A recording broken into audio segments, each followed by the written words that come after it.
Let's get up for Mike McGuire, everybody. Let's get up to Mancio's for, as always, the fantastic food and drinks. So, woo!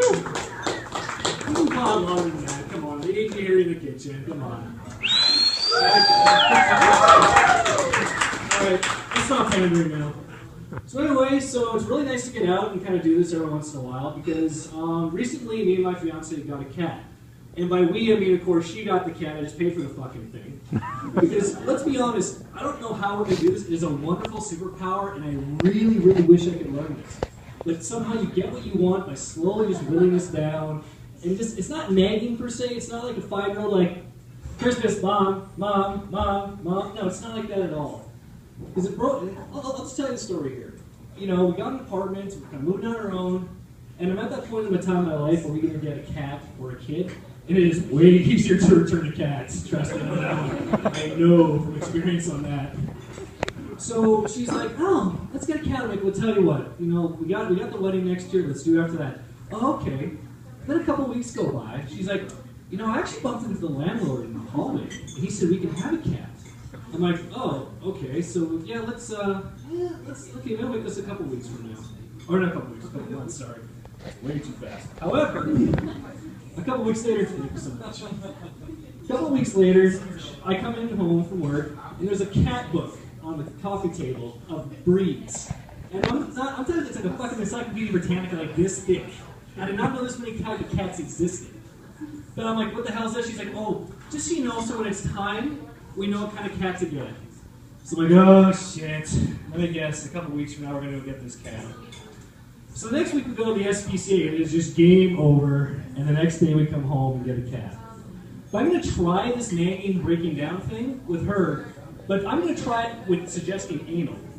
So like a year from now, she'll be like, okay, maybe. I'll just kind of mention it again and again. Okay, maybe.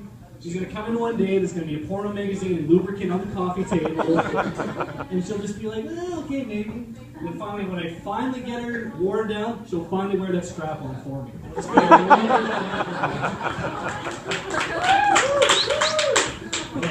So we got the cat from the SPCA, and I don't know about you guys, I fucking hate the SPCA. They do wonderful work in getting, you know, pets to homes, but just the guilt trip you get there. It's worse when you're talking to your mother when you're unemployed, you know what I mean? And it's just like, you kind of walk in there, and it's just depressing. Like, if you were to somehow take the moment when you were a child, when you were watching The Lion King, and you watched Simba's dad get murdered right before his eyes, that is what the SPCA is like incarnate. It's just depressing. And of course, every cat's got a sad, you know, a sob story. Theirs is all sad. Because when you finally pick the one out, she's like, oh, you like that one? Well, why? What's wrong with her? Oh, nothing. She just hasn't been doing well. Well, of course she's not doing well. She's at the fucking SPCA. Like, what, is she on some sort of cat suicide watch? We had to cut her claws. You know, take away the string. And hide the sleeping pills on that. So. But, you know, I'm kind of grateful, though, that, you know, as a couple, you do many things together in this life. You know, first kiss, first date. The first time you rent porn together. Okay, round of applause. Who has rented porn with their partner? Apparently, a lot of people started dating after the death of video stores here. That's mildly depressing. So, like, I remember one time I was dating a girl, or lady, I guess. Let's try that again. I was dating an over 18, and she's like, oh, I'm really into porn. I'm like, I'm not into porn. Which, of course, is a bold-faced lie. But I mean, because I have a computer and a high-speed internet, of course I fucking love porn. But I just don't like going into porno stores. Because, let me explain to you, because especially after you see internet porn, it's free. There's such a plethora out there. It's like a wonderful buffet where you get to eat everything, right? However, when you go into a video store, it's expensive. The variety is lacking. And plus, if you don't finish the video, you kind of feel like a jackass. You're like, oh my god, how is Anal Cheerleaders 3 going to end? This is sort of like M. Night Shyamalan twist. I need to know how this is going to end. Plus, you also get those condescending stares from the clerk. And trust me, I worked at Rogers Video. I was one of those judgmental cunts behind the counter that totally judge every one of your movie rentals. So I'm like, I hate this. I can't stand this. So I'm like, how am I going to get out of this situation? You know? Because the other thing is, too, you're like, well, this is kind of the start of a relationship. And actually, kind of going back, who did actually start rent porn with their significant other? You okay, hear this round of applause? You, sir. Oh, yeah. Who I have no idea who you are. Yeah, sure. When did you first make porn using a gun? Long time ago. Long time ago? Like, so like the first month you're dating? When videos were renting. It was like 3 months. 3 months? Okay. Because you don't want to start too soon, right? Because if you get too freaky or too vanilla, you're going to scare the other person off, right? Because you don't want a situation like, oh, hey, what? I got girl next door 4, what'd you get? Mistress Wonka and the Fisting Chocolate Factory. You don't want a situation like that. So I'm like, how am I going to get out of this situation? Like, I got it. So I'm like, okay, let's just split up and find her respective videos. So she kind of wanders around for a minute or two. I just walk down a random aisle, just start standing there, and I just start freaking right the fuck out. Oh my god! Oh my god! Oh my god! She comes running over. What's going on? These people are naked! And she goes beet red. The other perverts in the store take their hands out of their pants and look over like, what the fuck is this guy talking about? And we get to the front counter, and top of the judgmental stores, that clerk gave me a really judgmental stare.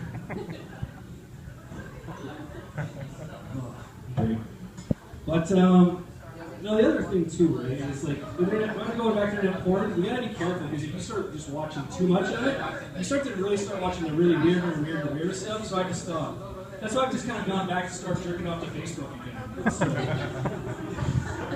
Like, I mean, seriously, it's like, sweet, Stephanie's back from Mexico with swimsuit pictures! Now, if any friends named Stephanie on Facebook, I guarantee they're getting unfriended tonight, so. But the weird thing is, too, you gotta be careful with that, too, because you start doing that over and over and over again, you're starting to start looking at the weird stuff again. Like, I remember, like, it was just last week, my aunt was posting pictures of this quilt she was making, and I was just like, I could totally fuck the shit out of that quilt. That is awesome. But speaking of fucking, the very first time I was fucking was actually, the first time I was fucking was fine. But it was actually the build-up to that. Because I was, for a big chunk of my life, I was raised Mormon. But I was also Mormon the same way that you'd be a member of Columbia House, right? Like, you're getting the newsletters, you kind of subscribe, you kind of stop ignoring the door, ignoring the newsletters, find out that Columbia House is just a fucking asshole. So finally, I'm like, the big days arrived, you know, parents are out of town, the weekend's going to be a big night. I'm like, oh, this is great, but wait, oh shit, I need condoms. Okay, I'll met them all today, some friends will get some condoms then. But I don't want them to know that I'm buying condoms, right? Because for whatever reason, it's embarrassing, even though you're getting laid, which is the greatest thing on the planet. There's just that kind of shame look you get when you buy condoms. I'm like, I don't want any of that shit. So for the sake of the story, I'm going to call these two guys I'm with, Tim and Sean. So I'm with Tim and Sean, and we're kind of walking around the mall, and I'm like, oh, you know, you guys get something from the food cart, I just have to grab something from the shopper. It's like, okay, sure, no problem at all, this is fun. I'm like, sweet! So I go in there, and I just start booking it right to the condom aisle, and I just stop. Because, like, Hollywood's ruined me, right? When you're Mormon, you don't teach about safe sex or any of that other shit, right? I get there, and there's a wall of variety. Because I just thought it would just be, like, the condom you get, right? Like, Acme brand condom, boom, drop on the counter. No, there's, like, sizes, shapes, flavors. Who the fuck would put a condom in their mouth? That doesn't make sense. It's not gum. But it's just like, I don't need to do so. Okay. And I'm like, okay, I think I finally have the answer. I'll get for her pleasure. Because I'm already probably going to be pretty terrible, so anything I can get to help me out here, the better. And literally, the second I put my hand on the box, Sean turns the corner and yelling across the store to Tim, "He's buying rubbers!" I'm like, oh shit. To which Tim replies, "What?" To which Sean yells, "John's buying rubbers!" I'm like, oh, I'm so close now, fuck it. So I just grab my condoms, I walk to the counter, drop them on the counter, and the clerk's like, "You must be John." And I responded, "And I'm buying rubbers." Thank you very much, gentlemen. Great. Have a great night.